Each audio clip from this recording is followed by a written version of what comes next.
Ya teman-teman, kembali lagi sama saya dan di sini saya merakit PC lagi.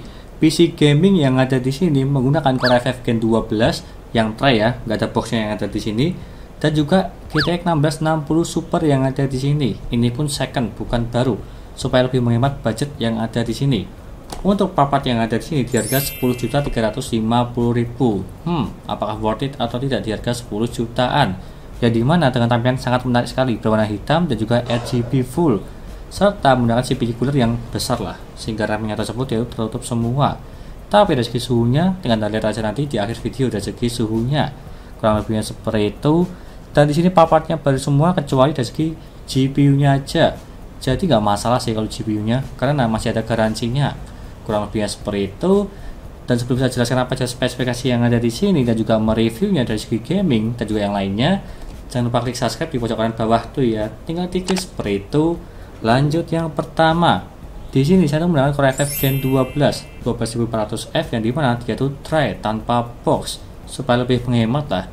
Di harga 2.250.000 yang ada di sini untuk gambarannya. Dan kenapa tanpa box? Karena saya tuh menggunakan CPU cooler tambahan supaya lebih menghemat. Jadi ya tanpa box nggak masalah sih. Dari segi usernya dia tuh pengennya seperti itu dan juga lebih hemat. 6 core 12 thread udah lebih dari cukup. Selanjutnya saya menggunakan MOPO yang ada di sini, yaitu pengen menggunakan MSI Pro P660MA Wi-Fi dengan tampilan MATX dan juga panjang, serta ada support Wi-Fi di bagian belakang sini ada antenanya. Nggak kelihatan sih kalau dari segi kamera ya. Tapi MOPO yang ada di sini di harga 2,5 juta. Cukup tinggi ya.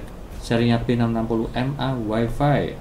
Tapi sangat bagus sih dari segi tampilannya, yaitu MATX simple berwarna hitam seperti tema yang ada di sini.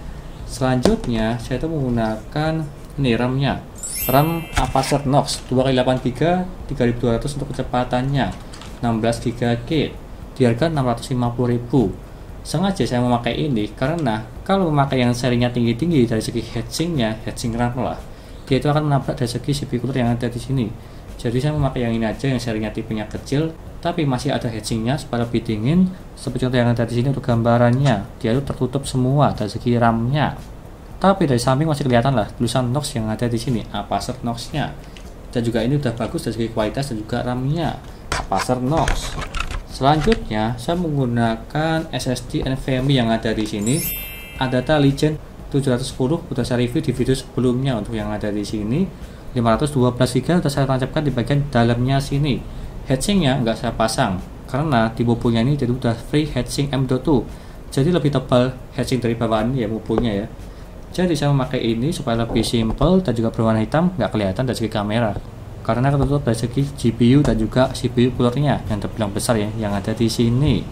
Di harga 500.000 ini udah lebih dari cukup dan juga bagus lah. Adata untuk yang ini Legend 710. Selanjutnya untuk tambahan storage saya menggunakan ini SSD 1TB di harga 650.000, hampir sama seperti di harddisk 1TB. Maka dari itu saya lebih menyarankan memakai ini aja SSD 1TB. Harganya sih sama ya seperti harddisk dengan kecepatan lebih cepat, tapi tergantung TBW dari segi SSD nya. Untuk menyimpan file game udah lebih dari cukup yang ada di sini 1TB ya, 1,5TB lah untuk total yang ada di sini.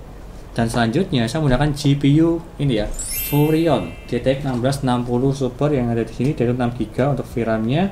Dan juga di sini garansinya 2 tahun, tapi masih garansinya di 1 tahunan lebih. Karena ini second ya, second, tapi garansinya on masih nggak masalah di harga 1.900.000-an lah untuk yang ada di sini. Bermerekkan Furion. Boxnya sangat menarik sekali sih, ada gambar naga yang ada di sini, naga air lah. Serinya Frost 10 ini ya. Sangat rekomend sekali untuk saat ini karena banyak orang yang mencari GTX 1660 Super maupun Ti yang dimana di harga murah daripada membeli baru seperti GTX 1650 kan di 2,3 2,4 itu baru ya. Kalau yang ini 1660 Super dia itu second di harga 1,9an. Saya lebih prefer ini sih, yang penting masih ada garansinya dan juga performanya cukup jauh dari segi GTX 1650. Tapi tergantung selera kalian, pengen baru atau second. Kalau ingin hemat belilah second. Selanjutnya saya menggunakan power supply yang ada di sini. Ini adalah Deepcool PF500. Ini juga requestan dari usernya. Dia tuh ingin memakai ini aja supaya lebih murah dan juga simple di harga 560.000. Gak ada power supply cover ya di bagian sini ya. Jadi kelihatan di bagian atasnya aja di sini. PF500 bermerekkan Deepcool, tapi sayangnya dia itu masih wet ya, bukan yang Pro. jadi ya masih nggak masalah juga untuk mengangkat GTX 1660 Super dan juga Core i5 Gen 12. Dan kalau saya lihat dari segi dayanya nggak sampai di 250 watt sih, jadinya masih aman untuk yang ada di sini. Dan selanjutnya saya menggunakan CPU cooler sama KA1200D yang dimana heatsinknya 2, 6 pipa dan juga dual fan juga yang tipenya ARGB. Bisa diganti lah untuk warna yang ada di sini. Ada warna di bagian depan dan juga di bagian tengah. Dia dua-duanya dual fan-nya. Dan apakah bagus atau tidak dari segi suhunya tinggal kita lihat aja nanti di akhir video di pengujian suhu. Tapi dari segi harganya di 570.000, cukup mahal ya, tapi nggak masalah juga sih. Kebanyakan kalau yang dual heatsink di harga 500 ribuan ke atas. Seperti contoh yang ada di sini, dia tuh terbilang masih murah. Di mereknya sama, berwarna hitam dan juga ada RGB-nya. Yang berwarna putih juga ada sih, tapi di beda harga kalau nggak salah. Dan selanjutnya saya menggunakan ini casing Texfire Flatline TG2. Yang dimana tersebut yang ada di sini dia itu stok dari saya ya. Jadi saya jual murah aja. Yang dimana udah free sama 6 fan RGB yang ada di sini. Kalau bawaannya dia itu udah free 4 fan black ya. Dan tapi kalau beli di saya ganti aja fan-nya, saya kasih free 6 fan RGB. Di harga masih sama lah di 700.000 untuk yang ada di sini plus 6 fan RGB di harga 700.000. Udah sangat bagus sekali, yaitu free-nya sih dari saya. Tapi stoknya cuma satu ya. Kalau kalian mencari lagi udah nggak ada sih untuk tipe seperti ini. Cuma saya iseng-iseng aja sih jual segitu. Dan casingnya udah saya review di video sebelumnya dan juga terbilang bagus untuk yang ada di sini. Tipenya MATX dan juga tampil sangat bagus dan juga simple. Di bagian depan ada mesh-nya juga. Ini fan-nya ada 6 ya, depan 3, atas 2, di bagian belakang 1 untuk sirkulasi udara yang lebih bagus. Dan kurang lebih seperti itu untuk part-partnya yang ada di sini. Apakah rekomen atau tidak di harga 10.350.000 menggunakan Core i5 Gen 12 dan juga GTX 1660 Super serta tampilan yang sangat bagus sekali. Dari segi CPU coolernya juga rekomen dan juga part-part yang lainnya ada yang standar ada yang bagus. Kurang lebihnya seperti itu. Kita lanjut saja untuk mereview PC yang ada di sini. Yuk.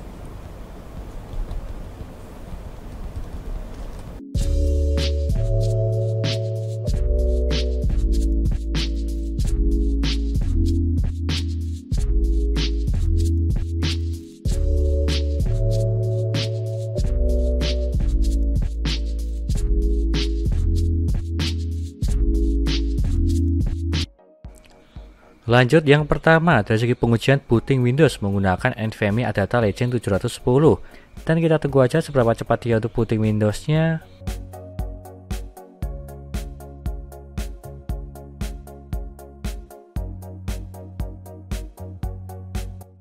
Dan dia mendapatkan di 14 detik, terbilang cepat kalau yang ini.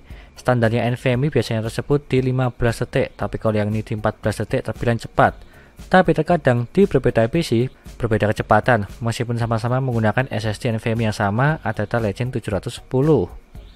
Lanjut ke HD Sentinel untuk mengecek performa, kesehatan, serta suhunya.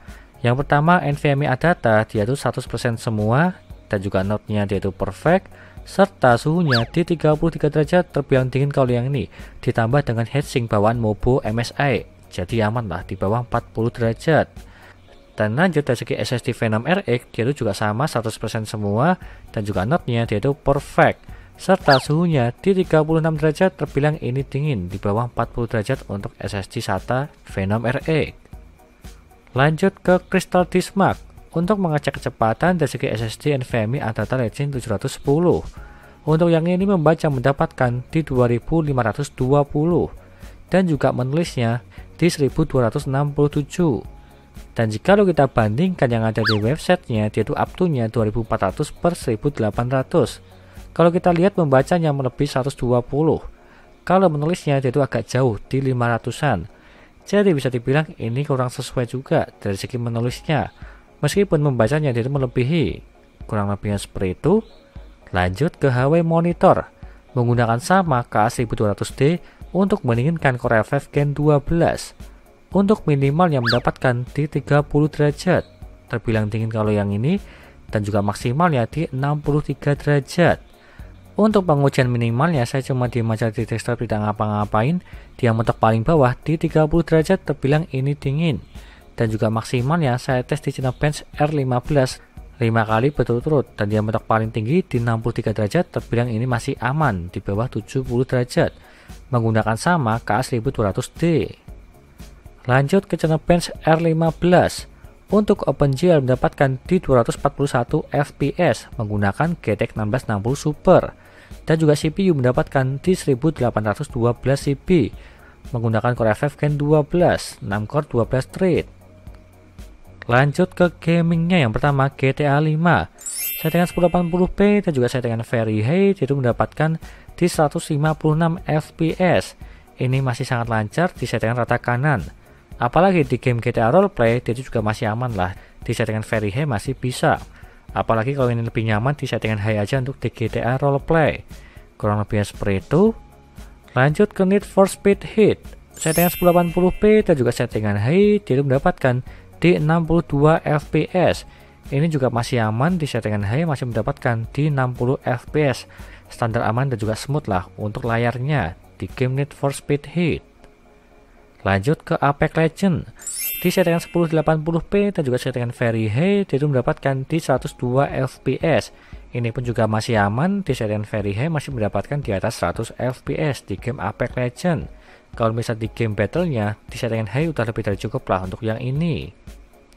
Lanjut ke Battlefield 5 settingan 1080p dan juga settingan high mendapatkan di 62 fps. Ini pun juga masih aman di settingan high, masih mendapatkan di 60 fps. Bisa dibilang standar gaming lah di 60 fps untuk game FPS juga untuk yang ini.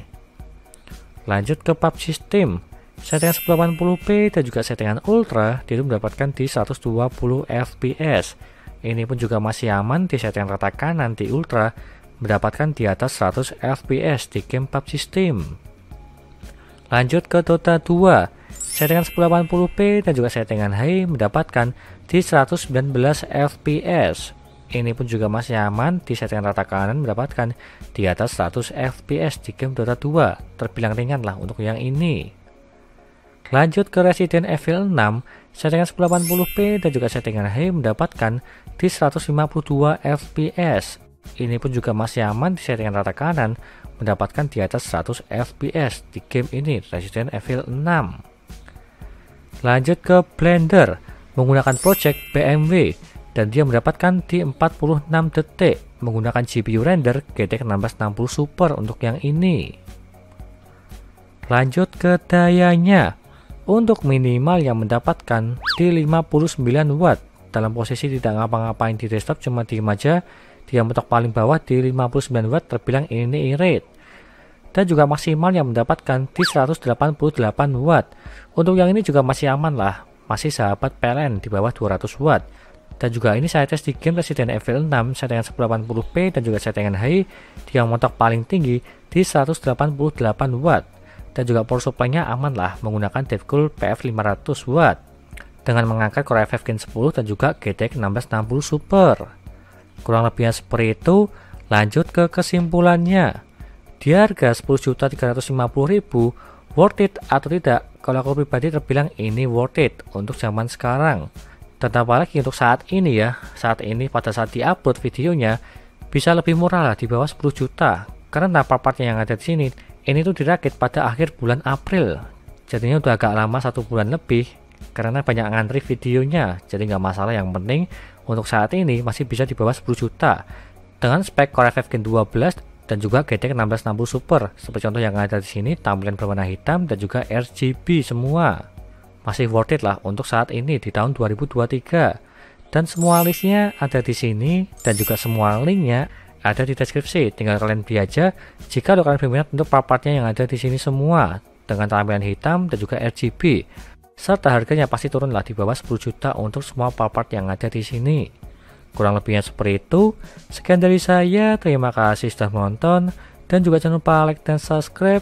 Serta nantikan video lainnya menarik PC Intel maupun AMD gaming maupun editing. Dan juga jangan lupa share ke teman-teman kalian yang ingin rakit PC, tinggal DM aja. Terima kasih sudah menonton.